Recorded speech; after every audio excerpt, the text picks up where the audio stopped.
He brought you low by his blood-stained cross. Do not despise my command because you know me to be a sinner.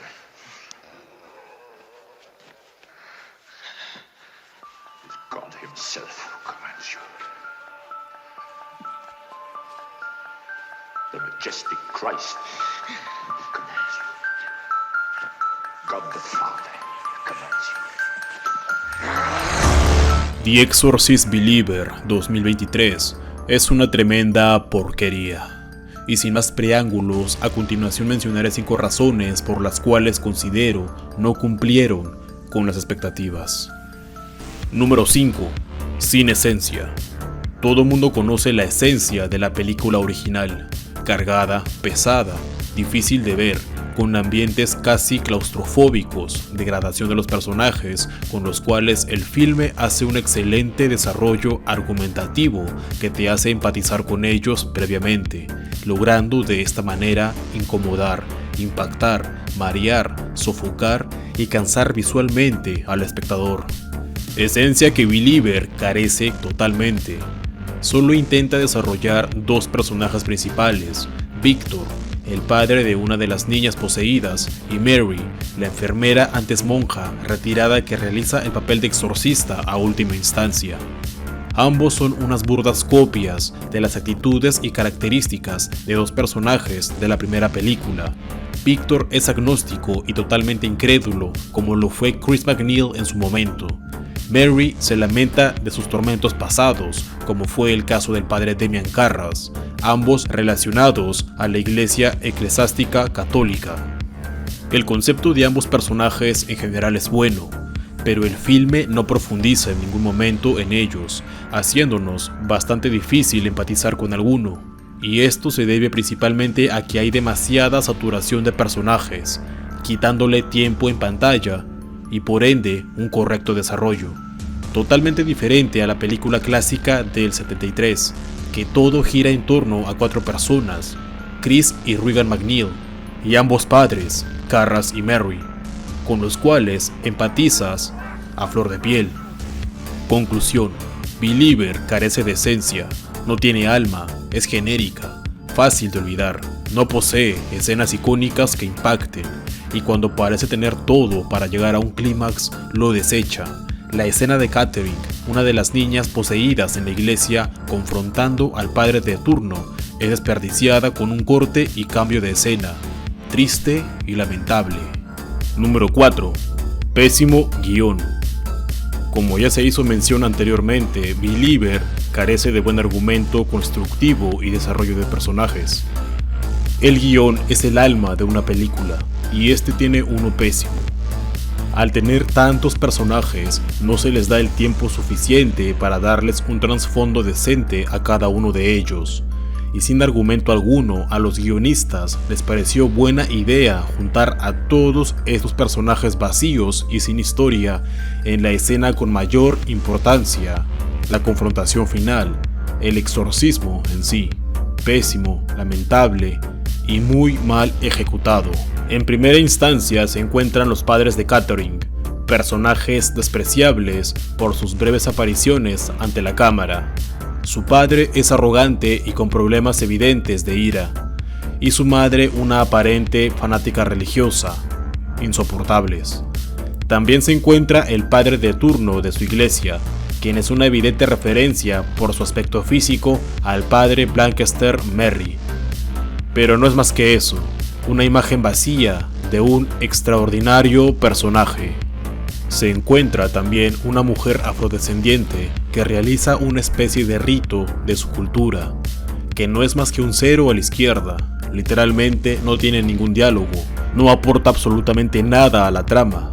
Lo mismo el vecino de Victor. ¿Qué propósito tiene la cinta? Si lo quitamos no afectaría en nada el desarrollo mediocre que esta tiene. Luego está Mary, un intento burdo de exorcista por donde lo veas. Incluso ingresa un personaje adicional, un padre joven, el cual solo entra para ser asesinado con la sola intención de hacer una referencia a la entrega original. El giro de cabeza de 180 grados, triste y ridículo. Finalmente está Victor, que también carece de sentido que se encuentre presente. El filme original se basa bastante en la acción y reacción realistas de una persona. Incluso juega bastante bien con el tema de la superstición, poniendo por encima la lógica y medicina, dejando como último recurso acudir a la fe. El acto más sensato sería que los padres no presencien la degradación, degeneración y alteración de sus amadas hijas, tal cual como en la película original. Nadie en su sano juicio quiere ver sufrir a un ser amado. Entonces está por demás que los padres de las poseídas se encuentren presentes durante la expulsión del demonio. En conclusión, la confrontación final del exorcismo en sí es un desastre absoluto. Personajes vacíos, antipáticos, protagonistas mediocres y a medio desarrollo, argumento pobre y carente de sentido. Número 3.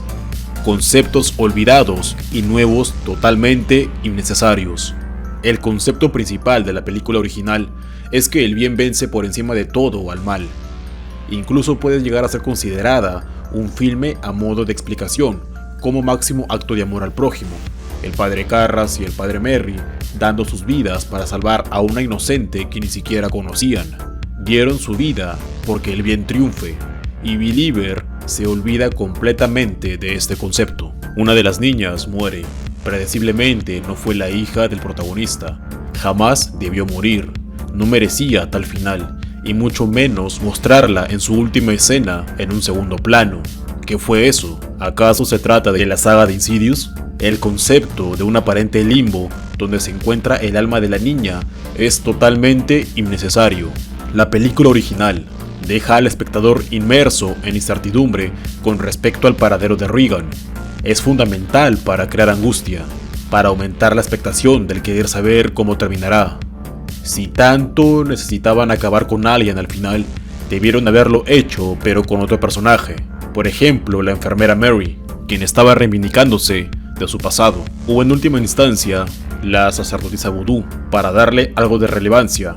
Pero el hecho de acabar con la vida de la niña fue literalmente cagarse sobre el concepto de la película original. Believer distorsiona la idea de que el demonio no puede ser derrotado, totalmente diferente al mensaje principal de la primera película. En esta ocasión, el mal vence, y de paso, ¿de qué demonio se trata? Porque no es Pazuzu, sino otra entidad. La idea no es mala, puede ser un buen concepto para expandir el universo del exorcista, pero al igual que los personajes, falta demasiado profundizar. Número 2. Agenda progre, basura woke e inclusión forzada. El tema de la inclusión forzada se sabía desde el inicio de la primera información de la realización de esta película. Querían incluir de alguna u otra manera en papel de posesión a una joven afrodescendiente.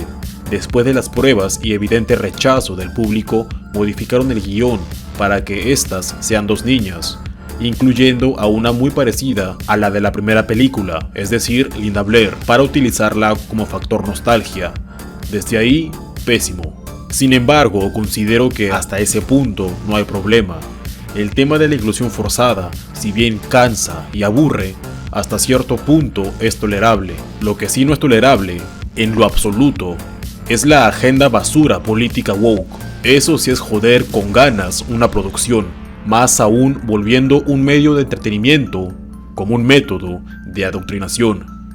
Ellen Burstyn, quien interpreta a Chris MacNeil, realiza un comentario totalmente fuera de lugar, que ha levantado bastante controversia, políticamente hablando, de ideologías y demás temas de división social.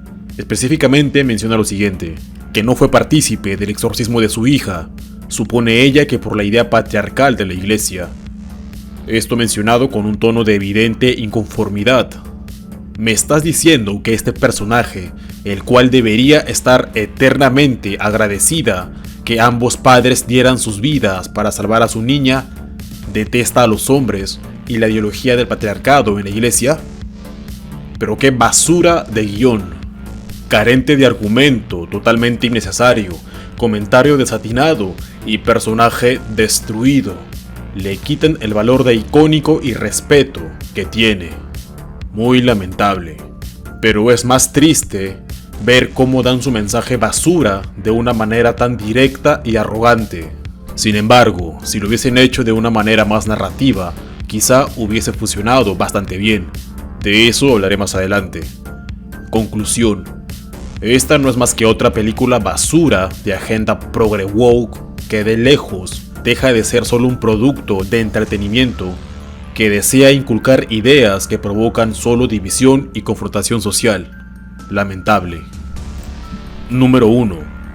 Desperdicio y destrucción de personaje. En lo personal, cuando me enteré que realizarían una nueva película, secuela directa del Exorcista original, esperé el regreso icónico y apoteósico de Regan y Chris McNeil, las únicas dos actrices que siguen vigentes de la película original, que de hecho ambas están, pero llegan de manera desastrosa. Por un lado, Chris McNeil ingresa bastante bien, con la expectación bien alta. Un padre desesperado que es el vivo reflejo de su versión joven, agnóstico y carente de fe, busca de su ayuda, pero su desarrollo después de esto es lamentable. Me recordó mucho a la integración del personaje de Sally en la última película de la franquicia de la masacre de Texas. Solo llega para dar lástima, para ser una cifra más de víctimas del montón. Me dolió bastante cómo maltrataron a este excelente personaje. Tenía todas las de ganar. Su breve historia tenía sentido, coherencia, era bastante buena. Después de los acontecimientos de hace 50 años, Chris pasó los siguientes 10 años buscando respuestas a las atrocidades que presenció mediante su hija, encontrándose con un ámbito llenamente espiritual, lado del cual siempre ella careció. Recordemos que era una mujer de vida bastante acomodada, actriz de cine, lo poseía todo, belleza, fama, dinero, pero carecía de fe, de espiritualidad. Sin embargo, lo que le sucedió a su hija fue detonante para dejar de ser una mujer superficial, incrédula, atea y agnóstica. Emmy Lieber comenta que publicó un libro relatando toda su experiencia que vivió al lado de su hija, el cual fue un rotundo éxito. Y era de esperarse, si ya de por sí era reconocida, su libro tendría un mayor impacto, lo que provocó que su hija no tuviera una buena vida, razón por la cual termina abandonando a su madre, por haber hecho público algo tan personal. Pero es entendible, tiene solidez el argumento narrativo. Quizás Chris, después de los hechos, dejó de lado su carrera para prestarle mayor atención a su hija, por ende perdió bastante trabajo, perdiendo a su vez la fortuna, llevándola a publicar un libro como último medio para poder solventarse, recibiendo finalmente el rechazo de su querida hija. De hecho, este pretexto del libro exponiendo a Regan es un paralelismo directo a lo que verdaderamente sufrió Linda Blair en la vida real, después de su participación en la película. Si me lo preguntan, me parece un excelente guiño cinematográfico. Excelente, al igual que el desarrollo hasta el momento. Pero pasar de esto a que le priven de su sentido de la vista por una imprudencia suya es imperdonable. No tiene sentido. Chris McNeil sabía a lo que se enfrentaba. Sabía perfectamente bien lo feroz y despreciable que es el diablo. Lo vivió en carne propia con su hija. La golpeó fuerte hasta dejarla en el suelo en una oportunidad. Entonces es insensato que trate de enfrentarse sola con el demonio. No le encuentro sentido a lo que pensaban hacer los escritores con este personaje. Es imperdonable cómo desperdiciaron a tremenda actriz. Anteriormente mencioné que la agenda progre basura woke, si hubiese sido realizada de buena manera, probablemente otra sería la historia. Considero que todos queríamos ver a Chris McNeil ser una especie de exorcista, alguien que pueda darle pelea al demonio ahora que posee el suficiente conocimiento de a lo que se tuvo que enfrentar cuando joven. Todos queríamos verla como la heroína del filme, algo similar a Laurie Strode en la última saga de Halloween, empoderada, dándole batalla al antagonista. Tenía todo a su favor. De esa manera daba un mensaje de empoderamiento femenino, de manera sutil, convincente y muy bien realizada narrativamente hablando, no con un guión asqueroso quejándose del patriarcado. Es una tremenda falta de respeto a la audiencia y mucho más a la actriz, quien es una eminencia que evidentemente no tiene la culpa de nada, sino de los guionistas basura. Después tenemos el ingreso de Regan, en un plano bastante mal hecho. No transmite mucho, falta más diálogo, algo que motive más al espectador. Te deja con un sabor amargo que Chris McNeil no la pueda ver más. Conclusión: desperdiciaron a un excelente personaje, hicieron que entrara con fuerza y la derribaron en la primera escena de confrontación. No tengo más que decir. Ese es el motivo principal por el cual le ha ido tan mal a la película en cuanto a críticas, bajo mi parecer. Un bodrio total. Lo único rescatable es el regreso de los dos personajes. Y lo que más enoja es el mediocre trabajo que hicieron. Tuvieron harto potencial por explotar. Tenían un buen concepto y no lo supieron aprovechar. Me sigo quedando infinitamente con la película original.